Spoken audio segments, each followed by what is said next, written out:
So hello guys, welcome to Vamika Mishra channel. तो आज मैं आप सभी के लिए एक वीडियो लेके आई हूँ जो कि रिलेटेड विद वैक्सीनेशन है। और जैसा कि मेरी बेबी बहुत छोटी है, आप लोग को पता है, और उसको भी वैक्सीनेशन लगाए जा रहे हैं।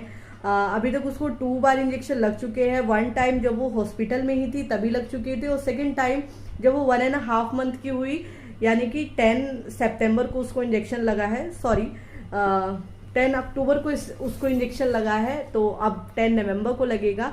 तो जैसा कि मुझे पता लगा कि कैसे क्यों इंजेक्शन लगाया जाता है, और मैंने भी बहुत सारी चीज़ें पता की कि कौन से इंजेक्शन किस लिए हैं, कितने इंजेक्शन टोटल लगाए जाते हैं, कब कब लगाए जाते हैं। तो मुझे इसका एक फ्लो चार्ट मिला है, एक रिकॉर्ड कार्ड मिला है, उसी में मेरी बेबी का वो रिकॉर्ड कार्ड है। तो सारी चीज़ें उसमें दी हुई है। बट नॉलेज गेन करना बहुत अच्छी चीज़ है, जैसा कि मैं भी पता कर रही हूँ। इसमें तो बस बताया गया है कि इस चीज़ का आपको इंजेक्शन लगेगा। तो मैंने ये पता किया कि ये इंजेक्शन क्यों लगता है, इससे कौन सी बीमारी नहीं होती है, किस बीमारी के लिए इंजेक्शन है, कब कब ये इंजेक्शन लगते हैं। तो मैंने भी डॉक्टर से कंसल्ट करके पूछा कि क्यों है, कैसे है, तभी ये सारी वीडियो मैं आप लोग के आगे लेके आ रही हूँ। जैसे कि मैं इससे अनअवेयर थी, तो मैं नहीं चाहती हूँ कि कोई भी मेरे टच में जो है वो इससे अनअवेयर रहे, सारे इससे अवेयर रहे। तो ये एक इन्फॉर्मेटिव वीडियो है जो कि आप लोग को बहुत पसंद आएगी अगर आप इस चैनल में आगे बने रहते हैं। अगर ये वीडियो पसंद आई हो तो प्लीज इस चैनल को लाइक, शेयर एंड सब्सक्राइब कीजिए। तो देखिए, ये मेरी बेबी का एक वैक्सीनेशन रिकॉर्ड कार्ड है जिसमें कि सब कुछ मेंशन किया हुआ है, कौन से मंथ में कौन सा इंजेक्शन लगता है, कब इंजेक्शन लगता है, कौन कौन से इंजेक्शन लगते हैं। तो यहाँ पर आप ध्यान दीजिए, जो बर्थ के टाइम पे इंजेक्शन लगता है, जब मेरी बेबी हॉस्पिटल में थी तब मेरी बेबी को जो इंजेक्शन लगा था, तो बर्थ के टाइम पे आप लोग देख सकते हैं जो मेरी बेबी को वैक्सीनेशन लगा था वो लगा था। सबसे पहले आप यहाँ देखिए 3 डेट दी गई है। तो सबसे पहले वाली जो डेट है वो 27/8/24 है, जिस दिन मेरे बेबी का बर्थ ही हुआ था। तो एक जब बर्थ होता है तो उस टाइम पे बेबी को इंजेक्शन लगाया जाता है, वो हेपेटाइटिस बी का 0 डोज इंजेक्शन लगाया जाता है। तो ये जो हेपेटाइटिस बी का जो ये 0 डोज इंजेक्शन है, ये किस लिए लगाया जाता है? क्योंकि बच्चे का जो है वो लीवर इन्फेक्ट ना करे, बच्चे के लीवर में सूजन ना हो। तो ये जब बर्थ होता है बेबी का, उसी टाइम ये इंजेक्शन लगा दिया जाता है। फिर सेकेंड इंजेक्शन देखिए 29/8/24 को 2 चीजें हुई हैं। बीसीजी का एक इंजेक्शन लगा और एक मेरे बच्चे को ओरल पोलियो वैक्सीन यानी कि ओपीवी दिया गया है, उसका 0 डोज दिया गया है। तो ये बीसीजी का जो इंजेक्शन लगाया जाता है वो बच्चों की टीबी की बीमारी ना हो, टीबी की रोकथाम के लिए बच्चों को ये इंजेक्शन लगाया जाता है। और हाँ, एक चीज और, मेरे बेबी को जो बीसीजी का इंजेक्शन लगा था, तो उसके बाद जहाँ वो लेफ्ट हैंड में इंजेक्शन लगा था वहां पर उसको क्या हो गया था, एक छोटा सा स्मॉल लंप हो गया था। तो उसके बाद मुझे बहुत ज़्यादा टेंशन हो गई कि ये स्मॉल लंप क्या है, क्यों हो गया, मुझे डॉक्टर से नीड है मिलने की, या फिर इसकी दवाई वगैरह करवानी पड़ेगी। तो मैंने डॉक्टर से बात की, तो डॉक्टर ने बोला कि अगर ये स्मॉल लंप हुआ है तो बहुत ही अच्छा है, आपका जो वैक्सीनेशन था बीसीजी का वो सक्सेस हुआ है। तो वो स्मॉल लंप अगर होता है तो आपको डरने की कोई जरूरत नहीं है। मैं साइड में फोटो इंसर्ट कर दूंगी, मेरे बेबी को भी हुआ था, अभी वो आराम हो रहा है, धीरे धीरे रेडिश टाइप में वो हो गया था, बिल्कुल उससे येलो येलो, फिर कभी रेड रेड निकल रहा था। तो मुझे भी बहुत ज्यादा टेंशन हो गई। तो 6 वीक्स तक रहता है वो, ज्यादातर वो 6 वीक तक रहता है, उसके बाद वो अपने आप ठीक हो जाता है। तो मैं इसमें टेंशन लेने की जरूरत नहीं है। बस आपको इतना सेफ रखना है कि वहां सेकना नहीं है किसी चीज से, वहां कोई पट्टी नहीं करनी है, वहां कोई मालिश नहीं करनी है, कोई आपको दवाई खरीद के नहीं लगानी है, बस उस चीज को बचाइए, इतनी सी चीज। और हाँ, आपको ये याद रखना है, जो बीसीजी का टीका है वो लेफ्ट हैंड में लगाया जाता है, ये जरूर ध्यान रखिएगा।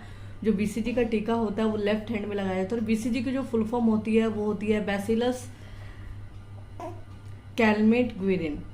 और इसमें मेरे एक बच्चे को ओपीवी का 0 डोज दिया गया था। ये ओपीवी का 0 डोज इसलिए दिया जाता है ताकि कोई बच्चे को पोलियो ना मारे, कोई बच्चे को पोलियो ना हो, जैसे कि लकवा वगैरह हो जाता है तो वो शिकायत ना हो। तो ये ओपीवी भी देना बहुत ज्यादा जरूरी है। अभी मेरे बच्चे को सबसे पहले 29/8/24 को ओपीवी का 0 डोज पड़ा था। उसके बाद देखिए बर्थ के टाइम इसको 2 इंजेक्शन और एक ओपीवी का 0 डोज पड़ा। सेकेंड, अब इसको 6 वीक्स के इंजेक्शन लगे थे, जो कि इसको लगा था 10/10/24 को, यानी कि देखिए मेरी बेबी 27/8/24 को हुई थी और उसके बाद इसको 10/10/24 को लगा था, यानी कि 29 को लगने के 1 महीना बाद पूरा इसको इंजेक्शन लगा। तो 1.5 मंथ पे वो इंजेक्शन लगता है, 6 वीक में वो इंजेक्शन लगता है। तो 6 वीक में जो इंजेक्शन लगा था मेरी बेबी को 3 इंजेक्शन और 2 पोलियो ड्रॉप पिलाई गई थी। तो यहाँ पर 6 वीक में जो मेरे बेबी को पहला जो डोज दिया गया वो BOPV1 का दिया गया। BOPV1 पहले मेरे बेबी को आप देखिए बर्थ टाइम में OPV 0 डोज दिया गया था और अब OPV का फर्स्ट डोज दिया गया 6 वीक में मेरे बच्चे को। तो ये मेन जो होता है बाइवेलेंट ओरल पोलियो वैक्सीन है, ये बच्चे को मेन पोलियो की बीमारी से ही बचाता है। दूसरा जो मेरे बच्चे को डोज दिया गया था 2 से 3 बूंद रोटा वायरस की दी गई थी। ये एक वायरल डिजीज है जो बच्चे के स्टमक और इंटेस्टाइन में अगर सूजन आ जाता है तो उसके बाद बच्चे को उल्टी और दस्त होना स्टार्ट हो जाएगा। तो इस वजह से रोटा वायरस की डोज देनी बहुत ही ज्यादा जरूरी है। 2 से 3 बूंदे इसकी डोज दी जाती है। उसके बाद जो थर्ड मेरे बच्चे को इंजेक्शन पड़ा वो FYPV का इंजेक्शन पड़ा, जो कि fractional inactivated polio virus vaccine है। तो ये एक वायरल डिजीज है, ये 5 साल से कम बच्चे को होती है जो ये FYPV इंजेक्शन है। और बच्चे जब पोलियो से ज्यादा संक्रमित होने पर तो शरीर के कुछ हिस्सों में लकवा आ जाता है, तो इस वजह से ये FYPV का इंजेक्शन देना बहुत ज्यादा जरूरी होता है। उसके बाद ये जो FYP है ये बच्चे को 2 खुराक दी जाती है। पहली एक तो 6 वीक में दी जाती है और एक 14 वीक में दी जाती है। उसके बाद ये जो है जैसे कि BCG का टीका जो लेफ्ट हैंड में लगता है, तो ऐसे ही FYPV का टीका जो है वो आपके बच्चे को राइट हैंड में लगेगा। ये चीज ध्यान रखिएगा। 4th चीज जो इसमें दी हुई है पेंटावेलेंट वैक्सीन। मेरे बच्चे को पेंटावेलेंट वैक्सीन है लगाई गई। ये 5-in-1 वैक्सीन है। पहले 5 वैक्सीन लगाई जाती थी, अब 5 वैक्सीन को जोड़कर एक वैक्सीन बनाई गई है पेंटावेलेंट वैक्सीन, जिसका फर्स्ट डोज मेरे बच्चे को पेंटावेलेंट वैक्सीन का फर्स्ट डोज पड़ चुका है। और ये जो पेंटावेलेंट वैक्सीन है ये बच्चे को 5 बीमारियों से बचाता है। एक तो होता है डिप्थीरिया, उसके बाद हेपेटाइटिस और HIV, और उसके बाद काली खांसी और टेटनेस। इन सारी 5 बीमारियों से ये पेंटावेलेंट वैक्सीन बचाता है। और ये बहुत ही ज़्यादा स्ट्रॉन्गेस्ट वैक्सीन होता है, बहुत ही ज़्यादा पेनफुल इंजेक्शन होता है। जब मैंने बेबी को लगवाया तो डॉक्टर ने खुद बोला कि ये बहुत ही ज़्यादा पेनफुल इंजेक्शन है। तो इसके लिए बहुत ही भयंकर वाला बुखार भी आता है, बहुत ही ऐसा आपको लगेगा कि बच्चे को क्या हो गया है। उसके बाद तो मुझे इसकी दवाई भी दी गई थी। तो आप लोग बने रहिए वीडियो में, आपको दवाई भी सजेस्ट करूंगी कौन सी दवाई सबसे बेस्ट है और कैसे देनी है। फिर लास्ट में PCV1 का एक इंजेक्शन लगा था। और ये जो PCV1 है आपका जो 6 वीक में मेरे बेबी को लगा था, ये PCV1 है वो न्यूमोकोकल कंजुगेट वैक्सीन है, जो कि सबसे पहले 1.5 महीने के बच्चे, तो ये जो इंजेक्शन लगता है वो फिर 3.5 महीने के बच्चे को लगता है। फिर ये बूस्टर डोज 9 मंथ के बच्चे को लगता है। जो PCV1 होता है वो न्यूमोकोकल कंजुगेट वैक्सीन है।